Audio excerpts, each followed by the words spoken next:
Hello, hello, hello, and welcome back to another episode of Believe in Lines. That's BLEAV in Lines, right here on the Believe Network. I'm your host, as always, at Javanaugh87, Jack Kavanaugh. And I am joined by a man who knows a little something about free agency, a little something about the Detroit Lions. He was an all pro, an interception leader, an all world safety for the Detroit Lions. It's Glover Quinn. What's up? Not too much, just following the news. It's been a crazy time for the Detroit Lions, crazy time for some of our friends of the show. Free agency, man, it is just wild. Yeah, man, it's a crazy, energetic, hectic, excited, frustrated time all in one. It's kind of how you can put it. Happy, sad, mad, everything all in one. A little bit annoyed. Yes, everything. But it's a great time for a lot of players, and you know, but on the other hand, it could be sad for us, a lot of players too. And that's the thing. A lot of guys, they're changing homes, they're changing positions, they're changing their entire life plan. And sometimes it comes out of the blue, like your Darren Waller. Darren Waller said he had no idea he was getting traded to the New York Giants. And then all of a sudden, he's not a Raider anymore. He's on his way out. And I know you never got traded, but I know you also had some friends get traded. So what's that like when you're not expecting and all of a sudden just, oh, hey, buddy's gone? That's kind of weird. Like when you're getting traded, like I said, I've never been traded. But the people that I've talked to that have been traded, a lot of times you don't even know. You have situations where people ask for trades and they're actively seeking to be traded, right? They know. But a lot of times, when you see these stories of people like, man, I found out I got traded on Twitter or Instagram or whatever, like that's real. Like some of these people, and your agents are kind of in the loop, but sometimes your agent just been talking, but they don't really know. And then all of a sudden they pull the trigger and boom, it's done. Because your agent really doesn't have anything to do with the trade. Your agent really is just to negotiate new deals. They don't have anything to do with the team, the other team, and what's in the trade package. They don't have any idea. And unless you are some type of, I don't know, because obviously if they're trading you, you're probably out of graces with them. So it's not like they feel like, hey, let's call such and such and make sure he's okay with being traded. No, they're gonna make the deal and you're gonna find out, oh, I just got traded. Oh wow, okay, cool. I mean, I guess. And so for Darren, yeah, him being, a tight end, the key piece to that offense, and you're going into a year, you just got a new quarterback. Hopefully, I mean, I don't even know who they got. Oh, they signed Jimmy G, I think, right? You Yeah, just got a Raiders new got Jimmy G. quarterback, and next thing you know, it's like, oh, I'm getting traded. I'm the second best. I'm probably the most important. I mean, I know they got Devontae Adams, but the tight end, being able to control the game at the tight end position, that's key in today's game. You put a lot of pressure on the defense when you can control a game from a tight end spot. Um, and now you look up, you get traded. I mean, you're going from Vegas to New York. Maybe he liked Vegas better. I don't know, but I don't know where that came from. That was out of left field. He was surprised. I was surprised. So I don't know, man. But those trades are crazy. Yeah, I did not see that one coming. Correct me if I'm wrong. I feel like the only time players are kept in the loop is if there's, say, it's a veteran, it's a respect factor. It's like, hey, it's time to move on, but we're going to keep you in the loop. Either that or they need a new contract in order to make the deal happen, like the Philadelphia Eagles with AJ Brown. They weren't trading for AJ Brown and then getting the contract done. The contract had to be signed when the trade went through. So other than that, though, it feels like it's a lot of surprises. Bud Dupree from the Titans, he said, I found out on Twitter that I'm getting cut. Stuff like that just blows my mind. Yeah, and that was weird because the team generally calls you and tells you that they're gonna release you. You know, um, most of the time you know it already. Like when I played my last year in Detroit, Like I said, I had asked to be released before the season. They didn't want to do it, and then the way the season went and just the vibe, like I was gonna retire anyway, but they called and released me, in February. So they generally call you and tell you that they're gonna release you. I've never really seen or heard many times people just like, yeah, I found out I got cut on Twitter because the team generally calls you and release you. Now trades, yeah, you might find out about that on Twitter, but cutting, they supposed to call you and at least tell you. Yeah, just a little bit disrespectful almost. Like I've put in all this work. I understand with the trade because it happens at the snap of a fingers. But with a cut, you've put forethought into this. You've been planning this for a while. Just to not call it, I don't know. It feels disrespectful. And on the other hand, you get some players announcing that they're going to be leaving, announcing that they're going to be cut, like Darius Slay did, announces he's going to get cut, and then the Eagles decide we kind of regret that. We don't want to get rid of you, Darius. How about we give you a 2-year, $42 million extension instead? Stays in Philly, but that whole saga was weird, and I'm sure you were following it, just kind of like, what the hell is going on here? Yeah, I mean, and that stuff happens, right? Because when you say you're going to cut somebody, right? Well, you don't officially cut them until the league year, probably, right? So, like I say, they informed him, "Hey, we need to lower your salary cap number, yada yada yada." Okay, well, I don't necessarily want to restructure my deal, right? You want to lower my salary cap? Give me an extension. Well, we cool. Seek a trade. Cool. So that's when you see the reports. Oh, the Eagles give Slay permission to seek a trade. Okay. No trade comes about. Well, we're probably going to have to end up releasing you. So he was informed, I guess, 2 or 3 days before he's going to be released. So then when that starts spreading around the NFL, these other teams are like, oh, well, I guess Slay's going to be on the market. It's the free agent tampering period. Maybe we can call Slay and see if we can get a deal done if he's going to be a free agent. Right. So then when, Philly probably hears about a couple of deals that was going down, a little money that was going to be paid, it's kind of, well, you know what? I don't know if we want to let that happen. What can we do to, you know, keep you here in Philly? And then now he's staying in Philly. That's kind of how that whole thing went down. I don't want to get into too much specifics. I'll let him tell his story, but that's kind of what went down. He had another team in line to sign, and Philly came back. It's like, nah, let's make this right. And he told him what he felt like he wanted, what he needed. They made it happen. Now he's still in Philly. It's the craziest thing. That's really incredible. The fact that wait, that they're trying to sign you? No, I don't think we're about Right. that. And I'm not going to ask, but I have heard rumors that the Dallas Cowboys were sniffing around Darius Slay before Stephon Gilmore trade went through. I'm not going to ask you to confirm. Just I could see the Eagles saying, "Oh, wait, the Cowboys? No, we're going to keep you." Well, the team that he told me it wasn't the Cowboys. Oh, okay. So I won't ask. I won't push you on that where the offer was, but that was my first thought. Well, yeah, the Eagles aren't going to let him go to the Cowboys, right. yeah, and the Cowboys trading for Stephon Gilmore too. I don't know if that one, because Gilmore doesn't talk a lot in the media. You don't know if that one was a surprise to him or if he knew it was coming. But man, there are just some crazy moves across the NFL that you just don't see coming. Now you got Trayvon Diggs and Stephon Gilmore together. Yeah, that was weird to me. I'm just being honest. Like that was weird to me because I feel like, having two good corners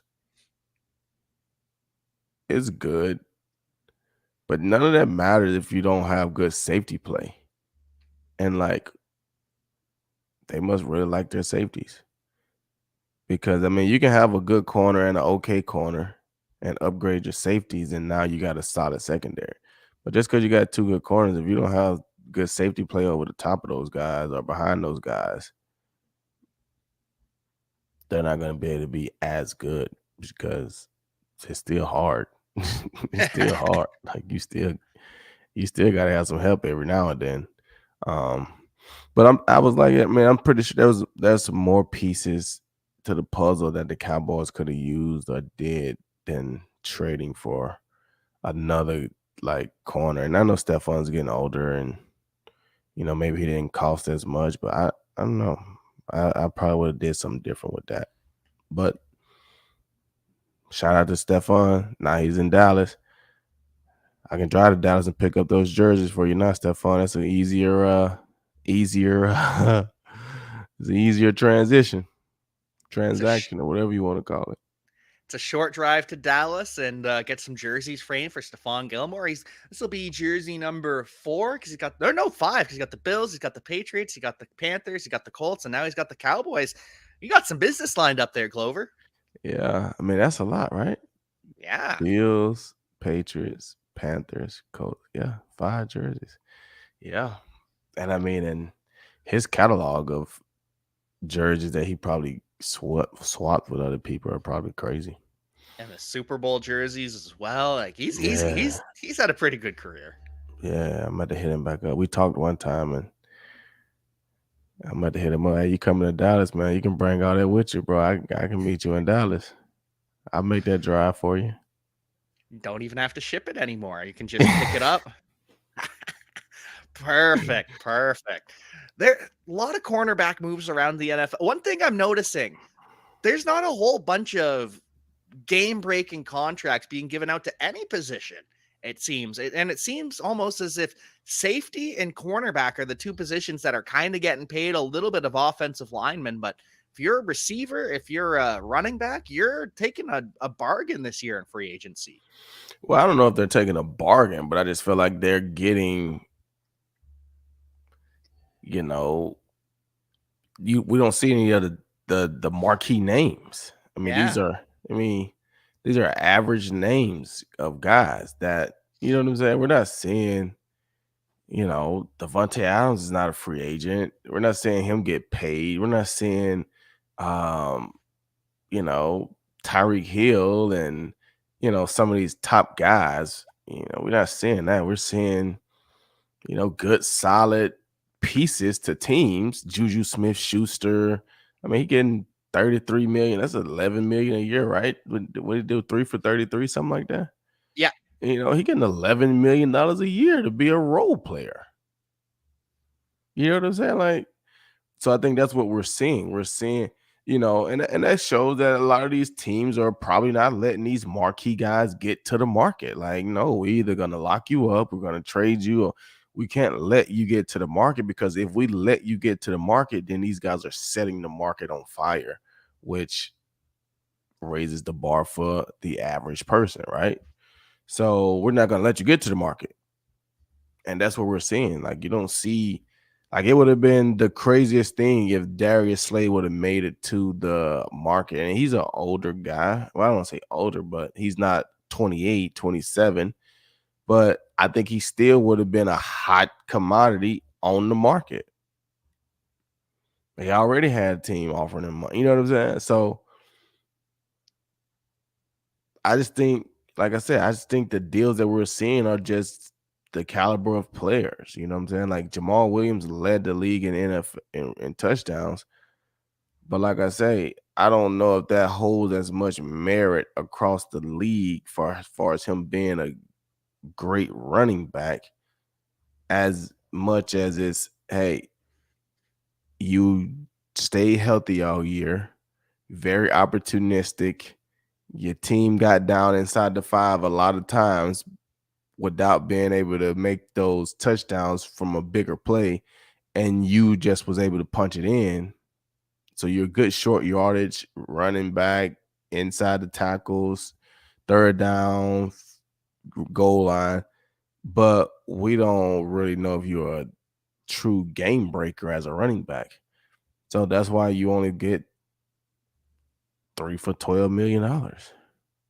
And I mean, for you to take that deal with the Saints, but the Lions give somebody else $6 million a year, that goes to show you it's like, well, heck, why didn't the Lions offer you $6 million a year? Why didn't you take $6 million and stay with the Lions? Or did the Lions offer you $5 million a year or four? Like, I guess the Lions didn't offer him more than $4 million a year because he took 4 with the Saints and he really wanted to stay with the Lions, from what I hear. So the Lions must didn't offer him more than $4 million a year. Yeah. And you're the touchdown leader, so you're probably going into the offseason like, oh yeah, I'm gonna get. It's tough, So I think that's what we're seeing with some of these deals. We're not seeing any other like huge names. You're seeing backup quarterbacks and Andy Daltons and Marcus Mariotas and I'm saying guys, Baker Mayfield and there's guys that are they're okay guys, but we're not seeing the game breaking guys that are getting deals, in my opinion. I think that does add up. I was kind of surprised because Christian Kirk last year, he got the $18 million a year deal at wide receiver. But at the same time, that market was being pushed up because A.J. Brown just signed his extension. It wasn't on the open market, but he signed. Devontae Adams signed. Tyreek Hill signed. A year later, those contracts are in the rearview mirror. And it's, no, I'm not paying you near $20 million a year. You're not worth that. Running back, the top running back contract we've seen is $6.25 million a year, which is good money, but it's not near the top of the market at running back.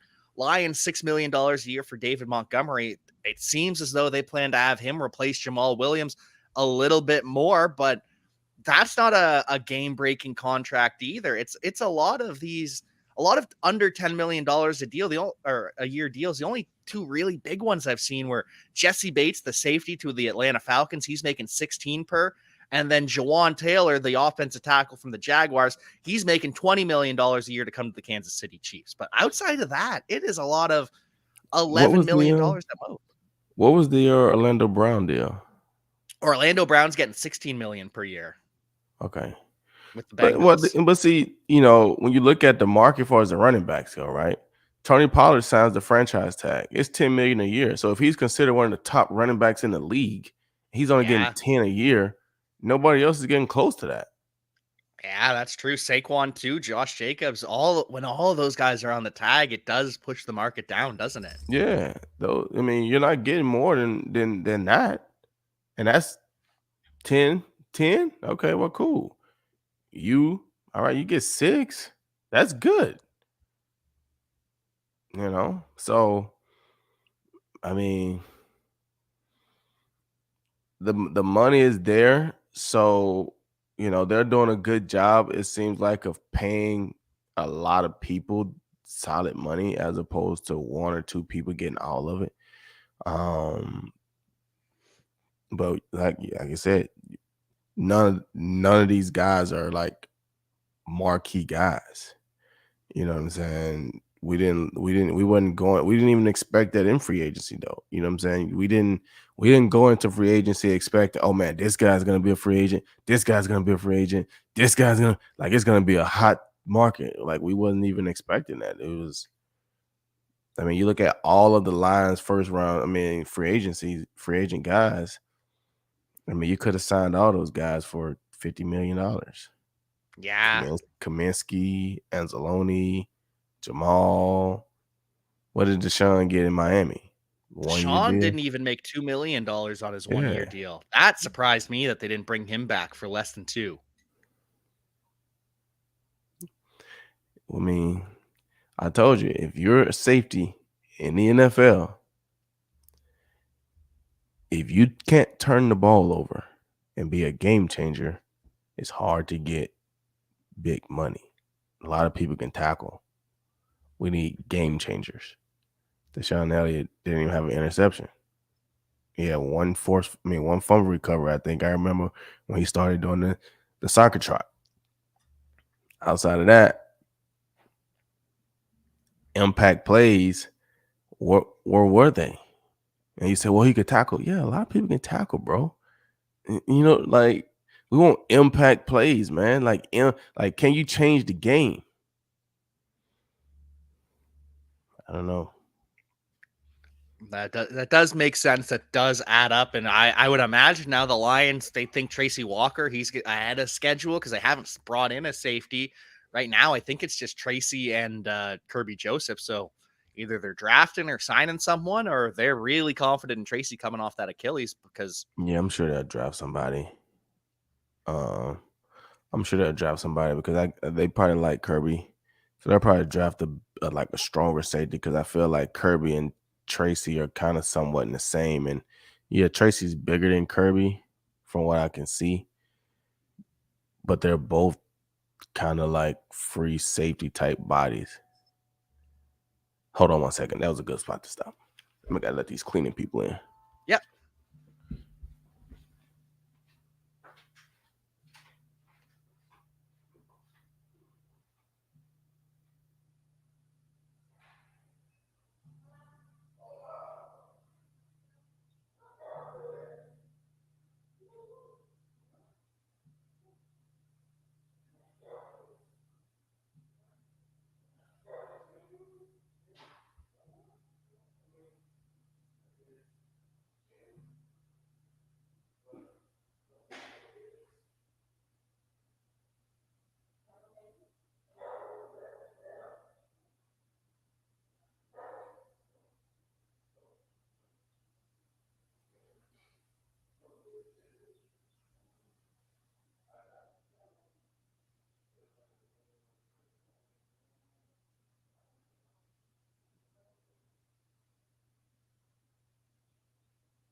Yeah, my bad.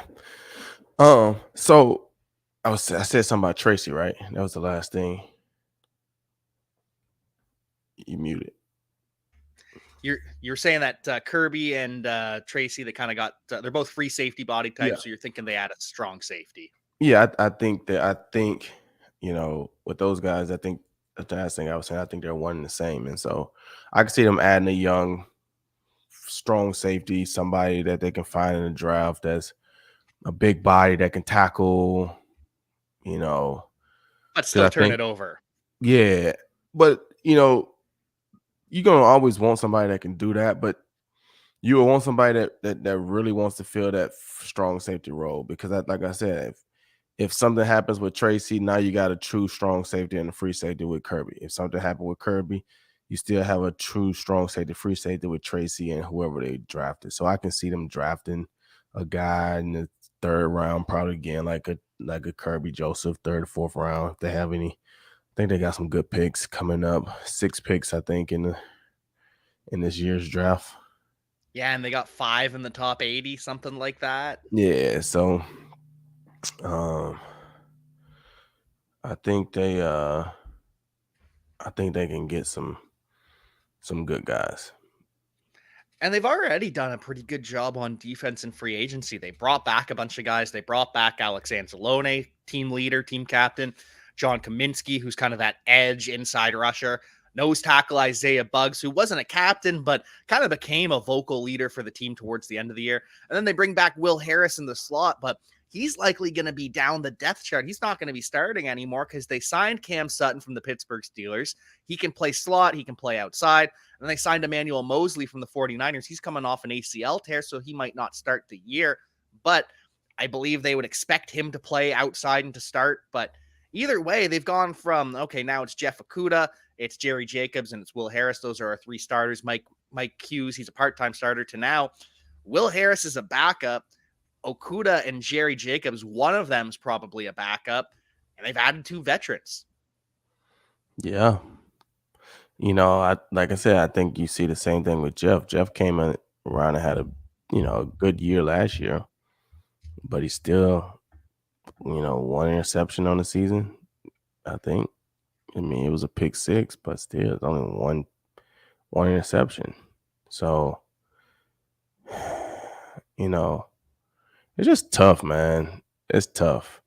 And you're right, one of those guys, because they paid Cameron Sutton, he's gonna play. If Emmanuel Mosley, I think that's his name, right? Yep. He comes back off of his injury, he's probably gonna play. And did they sign him? Did they get him for the slot? I mean, I think that's why you saw the deal that they gave Will. 1 year, $2.5 million. Hey, you can kind of be a special teams guy for us and kind of like a fill in.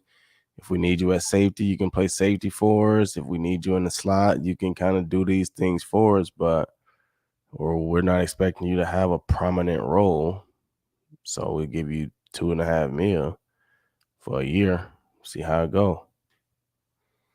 And that's why I kind of like continuity when you can bring back so many key pieces, because it doesn't mean they're in the same role as last year. Now you got a guy like Will Harris who played starter snaps for you last year, and you don't have to rely on him, but you keep that same continuity. Everyone knows everyone. You get that feel. So I like those kind of moves. I like the Lions bringing back so many guys, and I'm hopeful for Cameron Sutton and Emmanuel Mosley that they can ball out. Like you said, we gotta hope that they can be big time playmakers for us.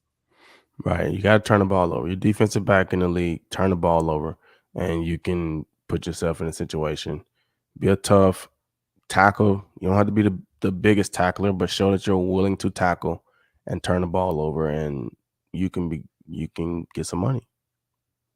You can get a lot of money in the NFL as of late, depending on your position, of course. But some positions, they are breaking the bank. Others, they're $11 million for not top of the market cornerback money. I'll take 11.5 or $11 million a year.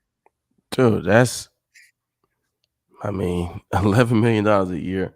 Like I said, when I was a free agent, like nobody was getting deals like that. You know what I'm saying? So now just to see, um, average guys, or I won't say average, but like, not the big marquee name guys getting $11 million a year is like, wow, okay. But there's more money to spend, and so they're spreading it around, giving more guys money. But More guys getting money. It's less. The high end contracts are still the same. It's just they're spreading around the money. They're not paying the second tier of guys that they have, it seems. And the Lions, they're also paying a former teammate of yours. They bring back Graham Glasgow. I don't know if you saw that, up to $4.5 million. So he's going to be competing at that right guard position with Hal Vaitai coming off the back injury. And at worst, he fills in for Evan Brown, the center / guard who goes to the Seattle Seahawks. But you played with Graham Glasgow. Any thoughts with him returning to the team? man, Graham was my locker mate. Was he? Yeah, Graham was my locker mate. I need to check on Graham because he was really into the Bitcoin when it first came out, like really into the Bitcoin. So I need to check on Graham, make sure he's still okay. But Graham was a funny guy, man. Graham used to, oh my gosh, man. We would travel, have an away game. Graham would have his suit on. And then he would fold his suit up and put it in his bag. And the next week we would have an away game. He'll pull it out the bag and be like, well, I got to put this suit back on. Graham, yeah, I just folded it up and put it in my bag. You can't do that, man. Graham was a funny guy, man. Man, Graham was one of those guys, man. He was, oh my gosh, man. He was Graham. But yeah, he was my locker mate. But he's a good football player. He's been around a long time. He's a good old lineman. So it's good to have him back in the locker room. It'd be good to get out there and check out old Graham. That is the most offensive lineman thing I have ever heard. No question. He's got the suit on, but he's got all the folds in it. Oh my goodness, Graham. Yeah, it was bad. But he was young. He was spending all his money on Bitcoin. So he wasn't buying any suits or anything. So he had his one little black suit. He folded up, put it in his suitcase. And when it was time to travel, he pulled it back out. It was the funniest thing. It was the funniest thing.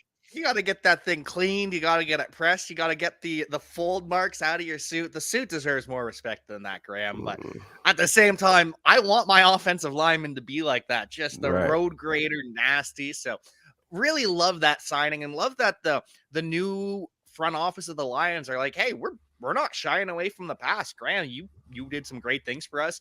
You did some great things for the Broncos this past year. Let's make it work. Let's bring you back. Yeah. Not the suit though. Get a new suit. I mean, hopefully he's graduated from that. He's a little older now, Graham. I mean, you've been in a couple years. Hopefully Bitcoin didn't do you that bad, but you should have a couple more coins in your pocket. Get you at least take your suit out the suitcase and put it in the cleaners. But yeah, I think that's a good sign. Get him back. Good veteran on the O-line, a piece that can plug in and play probably a lot of different places on the O-line too. So he'll be a good guy that just want to, I mean, he's a Michigan guy. He's a Michigan guy. So he'll be happy to be back. True. I forgot he did attend the University of Michigan. The whole Glasgow family did. Now that I remember it. Mm-hmm. Remember a couple years that you just see, oh, there's another one. There's the third brother that we found. Mm-hmm. Yeah. So yeah, it's a good thing. And like you said, I like that about the front office has really been doing a good job. I think Brad Holmes has really been doing a good job with how he's building the team, bringing guys back, bringing in new guys, finding those diamonds in the rough, those guys that can really play good football, but they don't cost you the whole salary cap. So finding the Cameron Sutton that you see how he played in Philly, in Pittsburgh, and some of the things that he done, you would expect him to do some of those same things, make some plays, bring his same energy and passion. It's a good signing. The Emmanuel Mosley, some of the things that you saw him do before he got hurt. They could be good, solid pieces. Not like I said, you hope they could turn into top tier guys, But I think, just looking at the money, all these guys are, second to third tier guys money wise. If 20 plus million is the top tier for a corner, then you got to think, you know, money wise, that'll put Slay as a second tier guy around the, 18, 17, 18. So you probably say 14 to 18 would be second tier guy because you got the top guys, I guess, going 18 to 20 something. I think I don't even really know. I think where's Jalen Ramsey at? I think he just got over 20 million. I think Yeah, that was his Jalen probably got re-sign over deal. 20, and then you probably got one or two other guys that may be teetering around there. So then the top may be 18 to 22, and then your second tier is going to be 14 to 18. You get those guys in that range, and then your third tier probably be 10 to 14, and then now you're getting down in the you know you're making 8 million a year, but that's just what we got to give you as a NFL defensive back. What I'm saying, that's expected to play.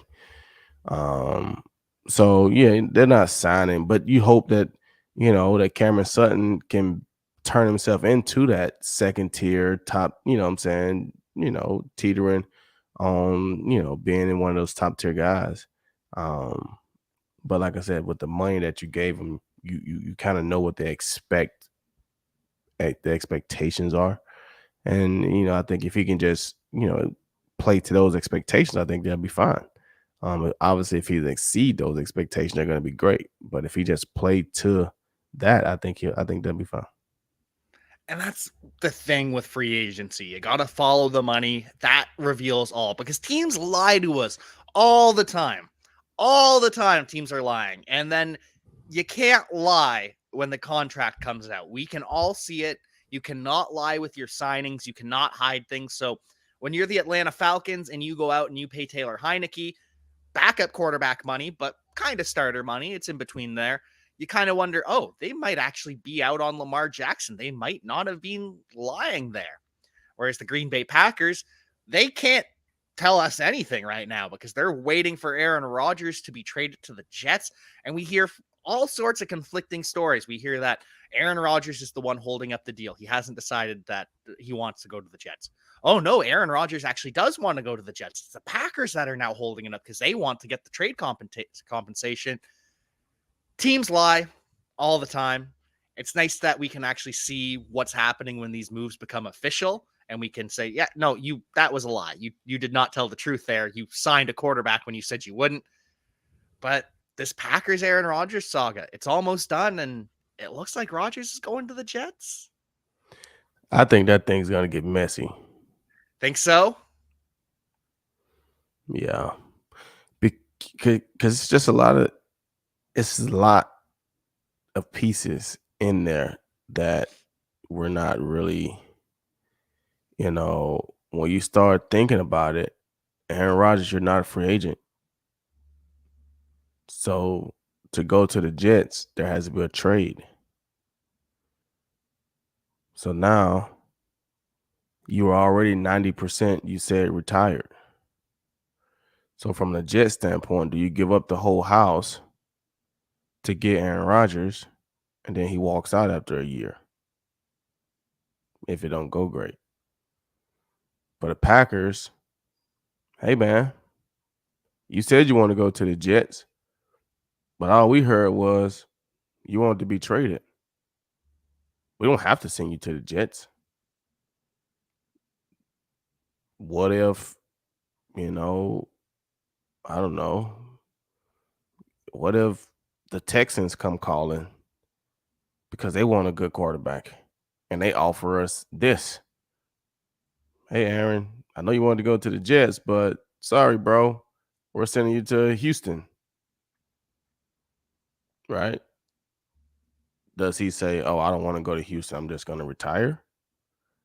You know what I'm saying? Like you say, Green Bay is heard to be slowing up the deal. Why? Because they want compensation. Like, y'all want Aaron? Like, what are y'all willing to give us for Aaron?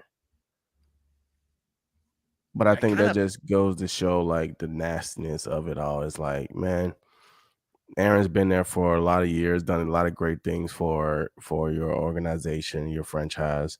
Like the time has come. It comes to everybody for the most part. He wants to go to New York Jets. Let's make the deal happen. Like, don't sit there and try to hold the Jets hostage.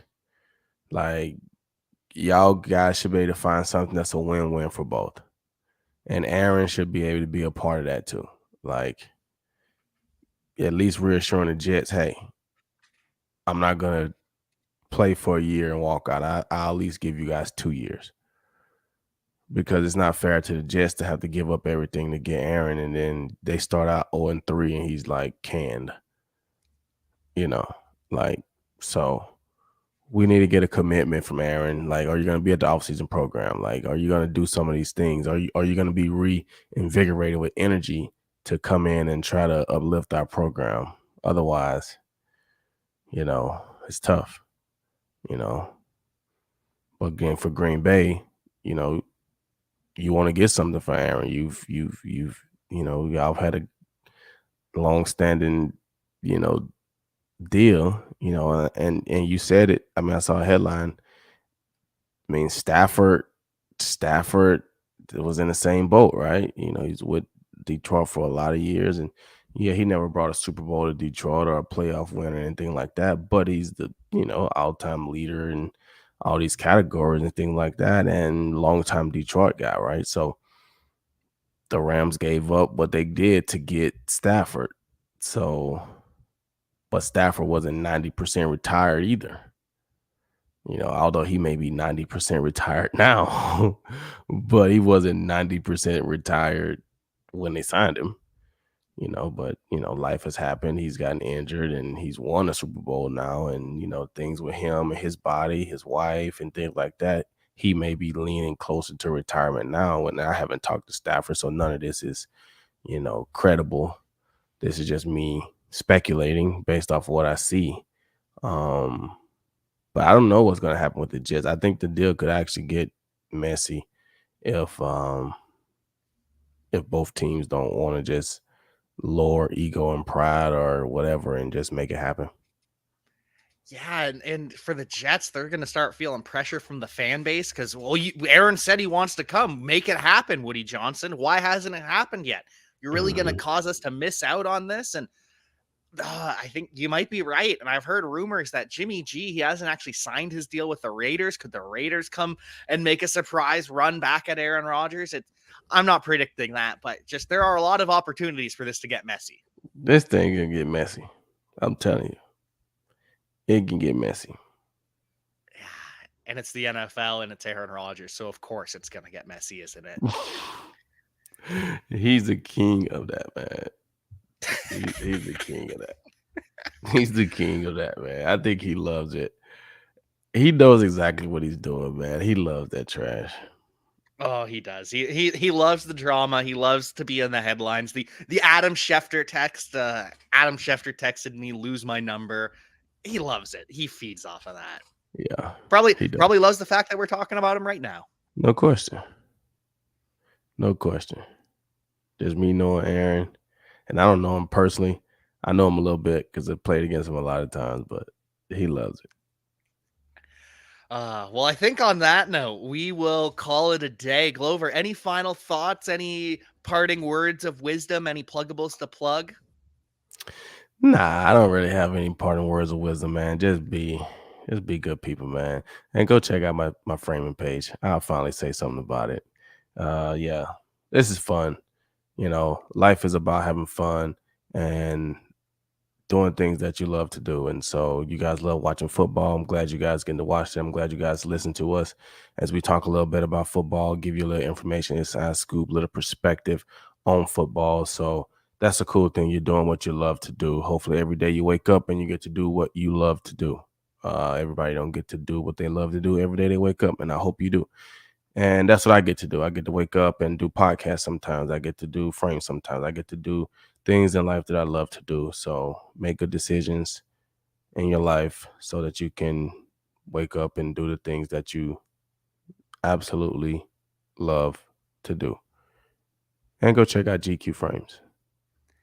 Follow those passions wherever they may be. Follow at GQ_frames because that account is just absolute fire. The amount of legendary jerseys, the amount of cool things, title belts, books, the things that most people wouldn't expect could be framed.